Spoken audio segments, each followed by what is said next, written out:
2025 సంవత్సరం మొదలైపోయింది అనుకోగానే ఎలా అయిందో తెలియకపోయేలోపే ఇప్పటికి 6 నెలలు పూర్తయ్యాయి. ఇంకా 10 రోజుల్లో 7వ నెల కూడా అయిపోతుంది. ఈ 6 నెలల్లో భారత్లో ఎన్నో సినిమాలు రిలీజ్ అయ్యాయి. అన్ని భాషల్లో కలిపి 100 సినిమాలు థియేటర్లో విడుదలైనప్పటికీ హిట్ అయినవి మాత్రమే తక్కువ. ఇటీవల ఓవర్మార్క్స్ మీడియా సంస్థ 2025 తొలి 6 నెలల బాక్సాఫీస్ వసూళ్లపై ఓ రిపోర్ట్ విడుదల చేసింది. ఇది ఇండియా బాక్సాఫీస్ రిపోర్ట్ జనవరి జూన్ 2025 పేరుతో వచ్చింది. ఈ రిపోర్ట్ ప్రకారం జనవరి నుండి జూన్ వరకు దేశవ్యాప్తంగా విడుదలైన సినిమాలు కలిపి 5,723 కోట్ల వసూలు సాధించాయి. ఇది గత ఏడాదితో పోల్చితే 14% పెరిగిన వసూళ్లు అని తెలిపింది. ఇందులో 17 సినిమాలు 100 కోట్లు దాటి వసూలు చేశాయని కూడా పేర్కొన్నారు. ఇప్పుడు రెండో అర్ధ భాగంలో భారీ సినిమాలు రాబోతున్నాయి. అవి మంచి టాక్ తో దూసుకెళ్తే ఈ ఏడాది మొత్తం 13,500 కోట్లు వసూలు అవుతుందన్న అంచనాలు ఉన్నాయి. ఇది భారత్ లో ఇప్పటి వరకు ఎప్పుడూ లేని రికార్డు అవుతుంది అని ఓవర్మార్క్స్ తెలిపింది. 2025లో ఇప్పటి వరకు అత్యధిక వసూళ్లు రాబట్టిన సినిమాగా చావా నిలిచింది. ఈ సినిమా 693 కోట్లు వసూలు చేసింది. ఇది ఛత్రపతి శివాజీ వారసుడు సంభాజీ మహారాజ్ కథ ఆధారంగా తీసిన చిత్రం.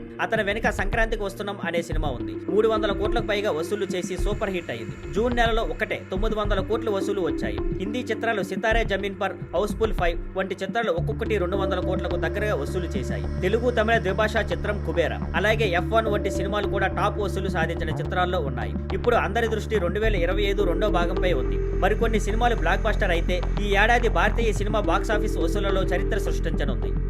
Thank you for watching. Please like, share and subscribe.